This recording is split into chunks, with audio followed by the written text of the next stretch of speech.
banyak superhero, sahabat. Unik-unik ya kostumnya. Ya, beginilah kalau para cosplayer udah pada kumpul, totalitas penampilan paling diutamakan. Berbagai kostum ala superhero Jepang ini memeriahkan festival cosplay bertemakan Negeri Sakura itu di salah satu objek wisata kawasan Lembang yang dijadikan kampung Jepang, yakni di Kabupaten Bandung Barat, Jawa Barat pada Minggu sore kemarin. Festival ini juga sekaligus jadi ajang lomba cosplay untuk dipamerkan ke hadapan ratusan pengunjung. Para peserta datang dari berbagai daerah seperti Cirebon, Jakarta, Bekasi, dan Bandung Raya. Mereka bahkan mendesain sendiri kostum masing-masing demi tampil maksimal untuk bercengkrama dengan sesama cosplayer. Penyiapannya berapa lama nih? Sekitar 2 bulanan lebih. Tidak bisa diganggu gugat, apalagi Untuk biayanya budgetnya berapa sih? Ini full set dari atas sampai bawah itu sampai 4 juta lebih. Nyiapin saya di sekitar 1 bulan setengah sih. Budgetnya berapa, Kang? Untuk budget kisaran di 1 juta sih kurang lebih. Event karena saya kebetulan suka juga ya sama acara cosplay kayak gini. Sama dari dulu juga memang suka bikin kostum, jadi sekalian ngeluarin hobi gitu lah. Kan saya sih bisa nge-push untuk orang lain biar bisa ikutan untuk lebih kreatif lagi. Dalam festival kostum ala Jepang ini, mayoritas pesertanya anak muda yang berpenampilan layaknya tokoh anime kartun dan kekaisaran Jepang. Lomba cosplay sendiri dinilai dari keunikan kostum, penghayatan jiwa saat berada di panggung, serta penampilan. Ini bagus banget, banyak sekali yang niat-niat ya, terutama ada yang sampai bodybuilding untuk mewujudkan karakter dari yang mereka inginkan untuk di cosplaykan. Makin ramai lagi kompetisi cosplay di kemudian hari, dan lebih banyak kompetitor yang baru. Selain untuk kegiatan positif bagi kalangan anak muda, dilaksanakannya festival cosplay ini diharapkan dapat menjadi magnet pariwisata, sekaligus menggeliatkan ekonomi di kawasan Lembang. Dari Kabupaten Bandung Barat, Jawa Barat, Bayu Rohman, RTV.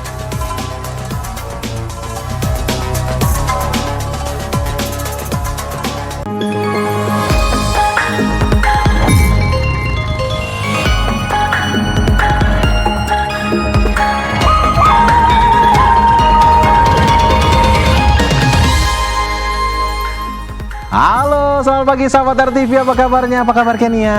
Baik Topan, nah ini sahabat RTV yang mungkin masih ngantuk, apalagi kemarin habis weekend ya. Waduh, betul. Jangan berarti I don't like Monday tuh, tapi harus semangat, ayo bangun karena ini sudah awal pekan. Betul, dan kami juga sudah memiliki informasi pilihan, salah satunya yang mencuri perhatian minggu kemarin ya. Kalau minggu kemarin ini ada hakim-hakim yang nakal terkait Ronald Tanur, hari ini Ronald Tanurnya ditangkap. Akhirnya ya ditangkap ya.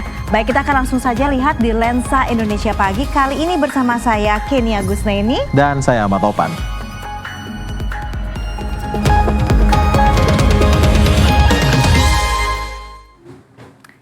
Sahabat RTV, nggak ada angin, nggak ada hujan nih Topan. Sebuah pohon besar di area parkir salah satu objek wisata kawasan Lembang, Kabupaten Bandung Barat tumbang nih. Dan ternyata ini nggak cuma tumbang, pohon raksasa itu juga menimpa sejumlah mobil pengunjung hingga rusak parah. Waduh, diganti nggak ya?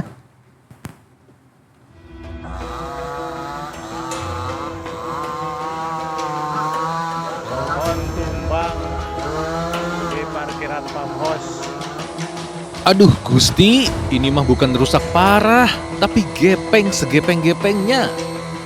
Rusak total, nggak bakal bisa dipakai lagi ini sih. Dan ternyata nggak cuma satu mobil sahabat. Total ada 9 mobil yang kegeprek sama pohon dalam kejadian hari Minggu siang kemarin ini.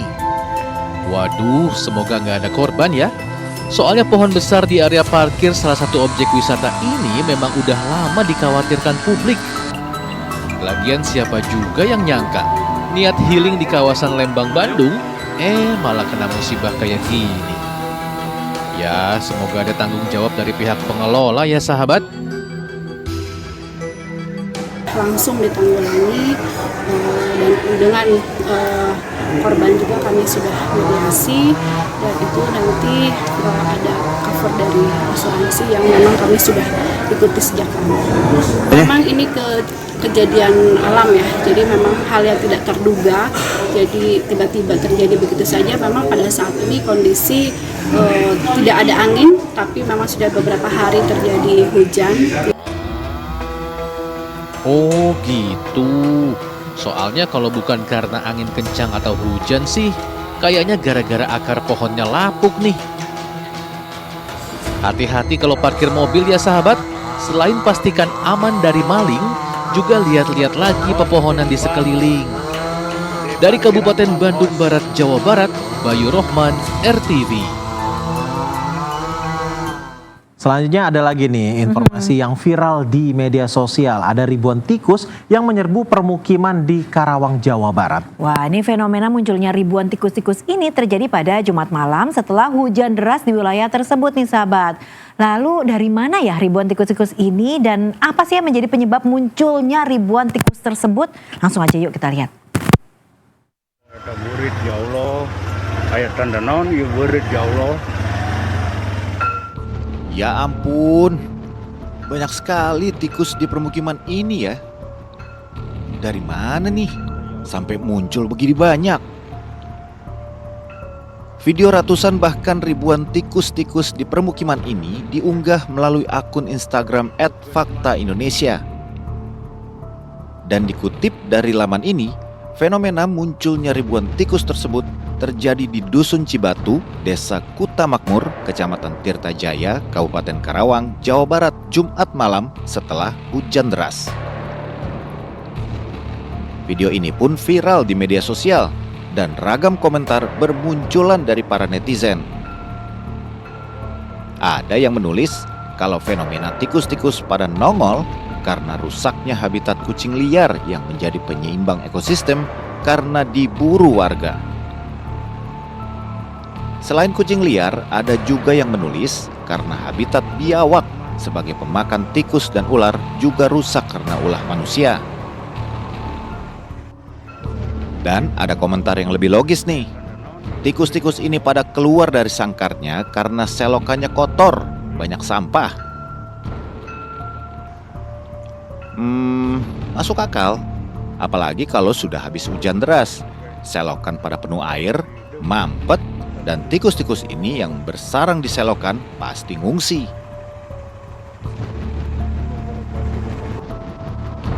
Munculnya dari mana ribuan tikus itu juga belum bisa dipastikan. Kapolsek Tirtajaya AKP Hasanuddin belum tahu dari mana datangnya tikus-tikus tersebut. Warga hanya bisa menghalau tikus-tikus tersebut ke areal sawah. Waduh, semoga masalah tikus-tikus ini bisa diatasi ya sahabat, supaya aktivitas warga nggak terganggu nantinya. Kita beralih ke informasi lainnya sahabat, tim SAR gabungan mengevakuasi jasad seorang wanita berkebutuhan khusus yang terjatuh ke dalam sumur sedalam 25 meter di kota Cilegon, Banten Topan. Ya, evakuasi ini berlangsung dramatis lantaran kondisi sumur yang sempit sehingga menyulitkan petugas mengangkat mayat korban.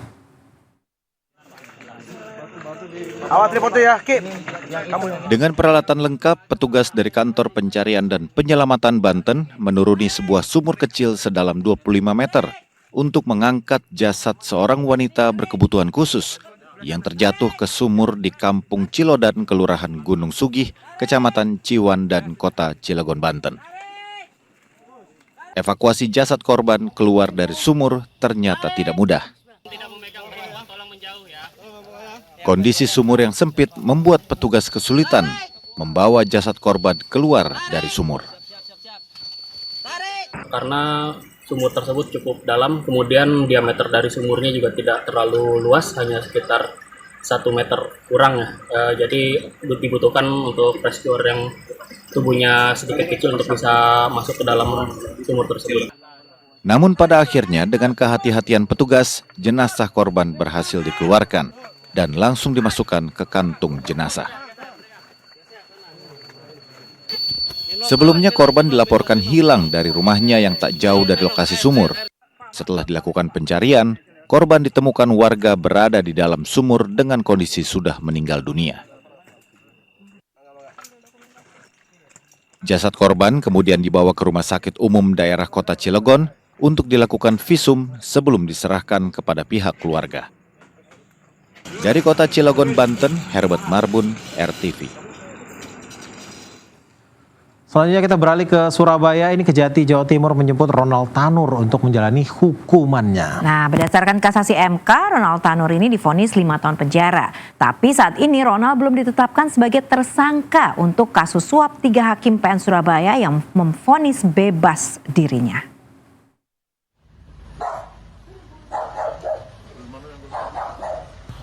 Wah, siang-siang pakai masker bawa buntelan.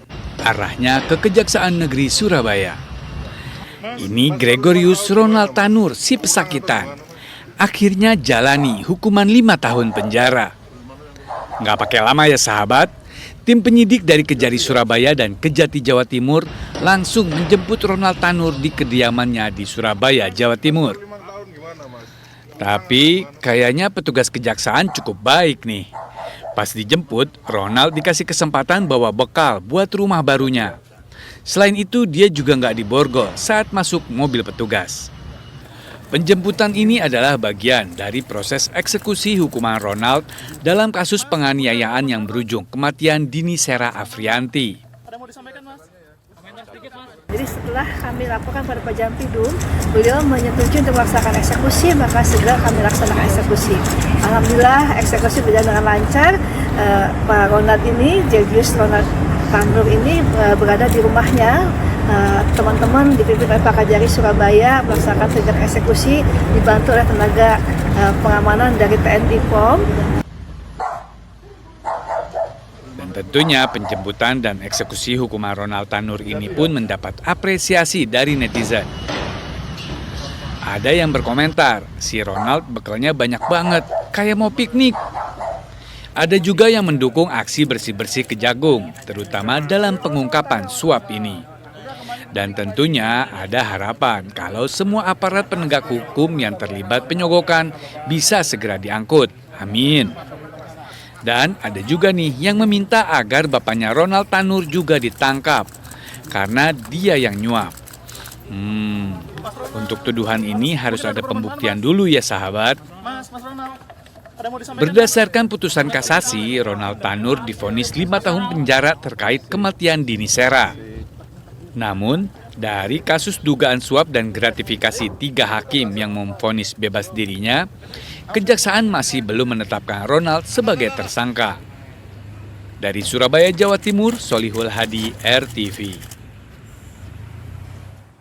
Menjalani hidup di balik jeruji penjara tidak berarti kehilangan harapan ya, Topan, untuk bisa meningkatkan taraf kehidupan maupun pendidikan nih. Ya, ini seperti puluhan warga binaan di Lapas Kelas 2 Tangerang, Banten, sahabat. Ketika menjalani hukuman, mereka justru bisa meraih gelar sarjana. Hebat nih. Kan?